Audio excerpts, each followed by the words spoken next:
Feeling stuck, like no matter how hard you try, mastering new skills just seem out of reach. You're ambitious, you want to grow, but with all the distractions, limited time, and endless complexity, it's easy to think, I'll never get this. But there's a way to flip the script. To go from feeling constantly behind to mastering new skills at a pace that would make anyone do a double take. We're talking about learning anything, and I mean anything, much faster than you're doing now. Here's the thing, in today's fast-paced world, being able to learn quickly isn't just a nice to have. It's essential. It's the difference between seizing opportunities and watching them slip by. Between moving up in your career and feeling stuck. Between reaching your potential and always feeling like you're falling short. Now I get it. You're probably thinking, yeah, right, I've tried to learn stuff before and it never sticks. Or maybe you're convinced you just don't have enough time or you're just not naturally talented enough. Trust me, I've been there. But here's the secret. Becoming a super learner is actually a skill in itself. But here's the thing.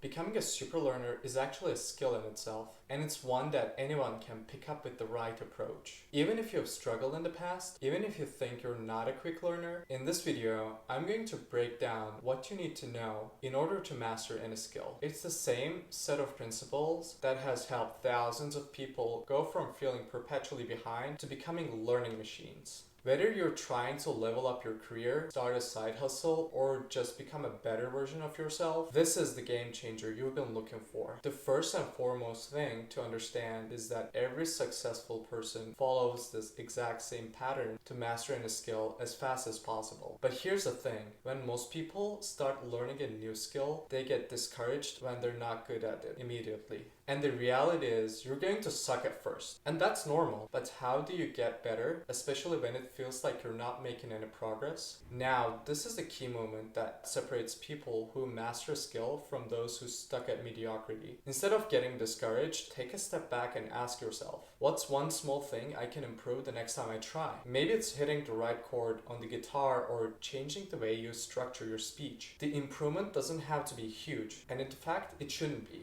Small, manageable tweaks are where the magic happens. Break it down visually. I like to think of it as a staircase. Each time you make a small improvement, you're taking one step up the staircase. And even if you're taking a small step over time, you'll notice you're much higher than where you started. When I started making YouTube videos, I thought I had it all figured out. I posted my first couple videos and let's just say it didn't blow up. I mean, no surprise there. The video quality was low, the audio was off, and the thumbnails are just bad. But instead of giving up, I made small adjustments. I worked on improving the thumbnails, trying out different designs to see what clicked. Then I focused on my audio, getting it crisp and clear. Next, I'll be improving the actual content delivery and editing style. Each step was small, but each one helped me get a bit better. And here's something that might surprise you. Every time I fix one thing, another thing pops up that needs my attention. I'll fix the thumbnail and suddenly I notice my intro needs work. I'll fix the intro and now the transitions between sections look off. It's an ongoing process of finding what's wrong and improving it. And honestly, that can feel overwhelming. It's like no matter what you do, there's always something else to improve. But that's what iteration becomes your best friend. Each improvement is like unlocking the next level of your skill. The power of iteration isn't just about practicing the same things over and over. It's about intentional practice. You're constantly identifying what's not working, focusing on one small tweak, and then analyzing whether that change made a difference. If it did, great, keep doing that. If it didn't, try something else. This feedback loop of trying, analyzing, and tweaking is how you move from being not so great to truly mastering any skill. But before applying and actually seeing the results of this, there's something really important you need to grasp. In fact, this might be the single most crucial factor that will determine your success in learning any skill. Let's talk about the dip, an idea from Seth Godin that explains one of the biggest challenges people face when trying to master a new skill. In the beginning, when you're just starting out, things are exciting and you make progress very quickly. But at some point, you hit a wall, a dip where it feels like you're not improving at all. No matter how much effort you're putting in, this is where most people quit.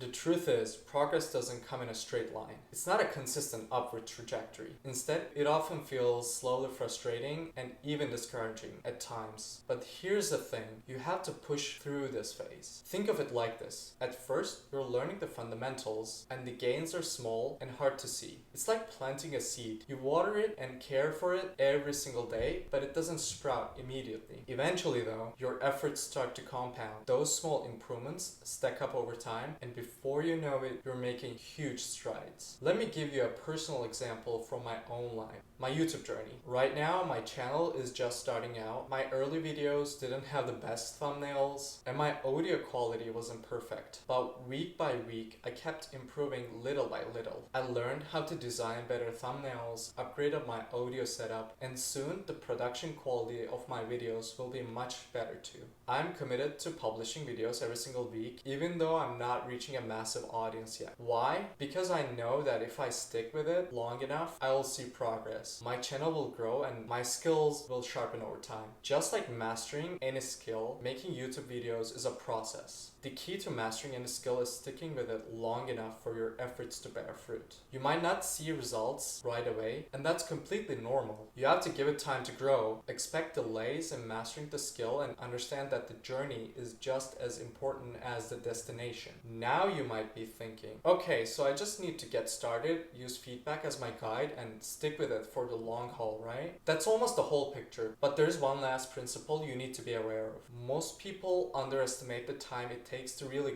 get good at something. We live in a world where instant gratification is the norm. Fast food, quick answers, and next day delivery. But mastering a skill, that takes time, and that's okay. The sooner you mentally prepare for this reality, the easier your journey will be. At first, focus not on the results, but on the effort. The truth is, you don't have control over how quickly the results will come, but you do have control over the amount of effort you put in. And that's where your focus should be, on showing up every single day, putting in the work, and trusting the process. This is where delayed gratification comes in. You need to adopt a mindset that is focused on putting in the extra mile, even when it feels like you're not getting anywhere. The payoff will come later, much later than you expect. But when it does, it will be worth every bit of the effort you've invested. You need to keep reminding yourself you can master any skill you want. The only way you'll fail is if you give up too soon.